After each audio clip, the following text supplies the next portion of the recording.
My name is Jamison Firestone. I've been practicing law I'm a member of the New York Bar. I've been practicing law in Moscow since 1993. The story I'm about to tell you is a pretty wild ride through the lack of law. I wanted to make an interesting point. I don't think we've ever met before, but people often ask me, how do I practice law on a land with no law? That's a question that I ask myself more and more. All those skills that I learned and all those things that I trained for have increasingly less relevance in Russia as time goes on.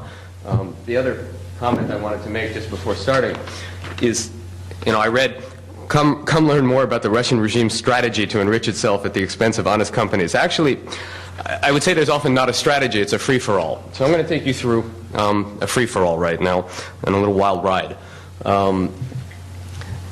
In Russia, we have this mix that Ethan talked about where criminals become politicians and government servants become criminals. The reason for this is that the number one reason for getting into public service in Russia is to make money out of your office. Your office is an enabler to make money.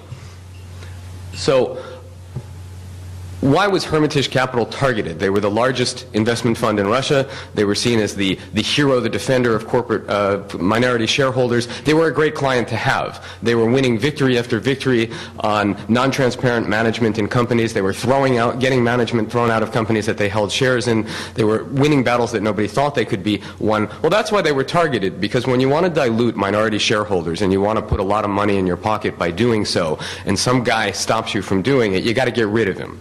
So that's why Hermitage was targeted. The first thing they did was they canceled the visa of Mr. Bill Browder, who ran the fund, on the grounds of national security. A lot of time went by, and now what happens is a bunch of let's say opportunistic government employees decide to make crime pay.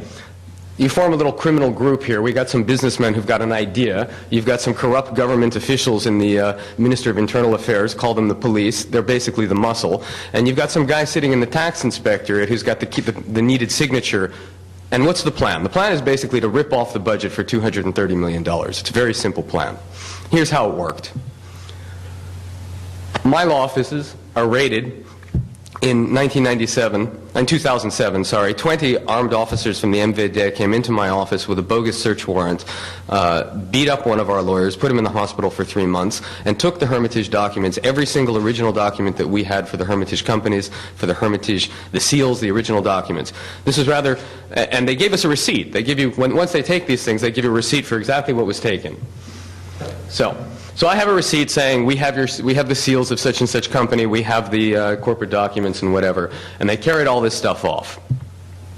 Now what did they do with these documents? While our documents, clients' documents, were safely in the offices of the police, they let a 42-year-old killer out of prison.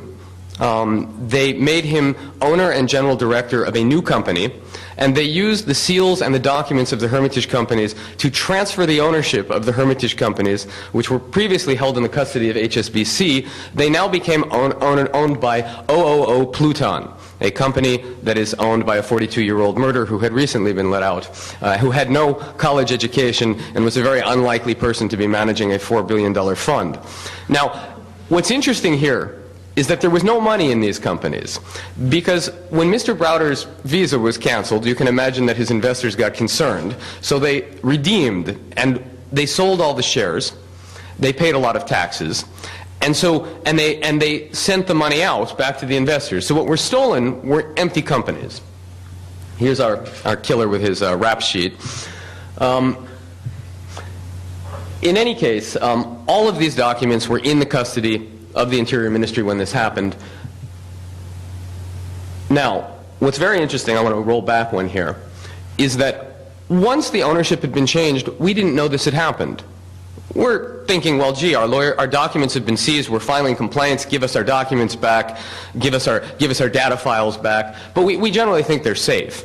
But meanwhile, while those documents are there, we don't know it, but the Hermitage companies are being sued. They're being sued in Kazan, they're being sued in St. Petersburg, and we don't know that this is going on. We don't know what's going on because we don't own the companies anymore. The first thing that the new owner of the Hermitage companies did was remove the old management without telling the old management. The second thing they did was appoint their own lawyers. So bogus lawsuits are filed against empty companies in 2 different places, and judgments are won. We had declared $973 million in profits, and we had paid $230 million in taxes on the basis of that. And these bogus lawsuits were for exactly $973 million, exactly the amount of the profit.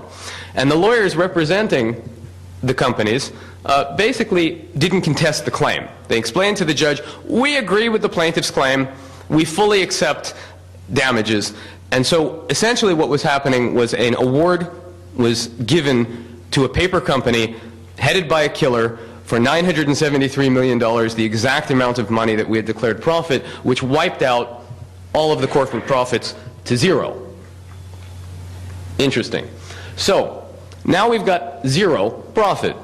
What do you do at that point? Well, what the killer general director did was he filed an amended tax return to report that we had 0 taxes way back in when we paid all those taxes, and why don't you give us our money back? So on a Friday, they asked for a refund of $230 million from the Russian Treasury, and on a Monday, we got a fast-track refund of $230 million, no audit, no question, no nothing, all of which was immediately converted to dollars and moved out of the country through the U.S. banking system. We're chasing the money at the moment. So, what do? We file a bunch of complaints. We file complaints everywhere you can possibly file a complaint. Now, what happens to these complaints? Essentially what happens to these complaints is every complaint is given to further investigation for the very same officers that we were complaining about, who had seized the documents and who we had implicated in the crimes. What immediately happened was these officers said, this is really bad, because they've reported in the press that we're involved in a theft of $230 million. We've got to find some bad guys. So what they then do is they implicate the Hermitage people and its lawyers. They put Mr. Browder on a Russian Federation federal search list. They did the same to Mr. Cherkasov from Hermitage. Then they started going after the lawyers. They indicted 2 lawyers, Mr. Hardinov and Mr. Postakov, essentially for filing complaints against this. They said, well, you know, in order to have filed complaints on behalf of these stolen companies, you would have needed a power of attorney from the stolen companies. And your power of attorney is from HSBC, the former custodian. You really need a power of attorney from the criminals who stole the company. And by using a power of attorney that wasn't issued by the criminals, which are the management that we recognize now, you've committed a crime. So they indicted the attorneys who fled the country. What did they do to the head of my tax and audit commission? They searched his home at 7 o'clock in the morning. It took all day, and when they were finished searching, they said, come down to the station for some questions. This is back in November of last year. And he's been in detention ever since. He's had no trial. He's currently in a cell that's 80 square feet, 4 people, no water, and the sanitary conditions are atrocious, no hot water. Now, I want to show you just how ridiculous this is, because Sergei Magnitsky from my office was called in to give testimony against the police, and he gave testimony against a particular lieutenant colonel, Mr. Kuznetsov. When he did that, within 2 weeks, Mr. Kuznetsov was added to the very investigation that Mr. Magnitsky was complaining about. And 1 month after that, Mr. Kuznetsov was part of the group of people who arrested Mr. Magnitsky. So, hold on a moment. Let's see where we go with this. Hold on. Okay. Now, you always think, well, gee, you know, how much of a chance does one have in Russian court? And the answer is 0 when the guys running it are running it for private gain. Nothing matters anymore. It's really like people going, oh, if Stalin only knew, everything would be fine. Well, you know, the authorities know they don't care. Okay, everybody's got their private game in Russia, and that's what you have to kind of understand, that it's not a case of there's this thing called the Russian government and it's got a plan. What's really going on is a free-for-all right now.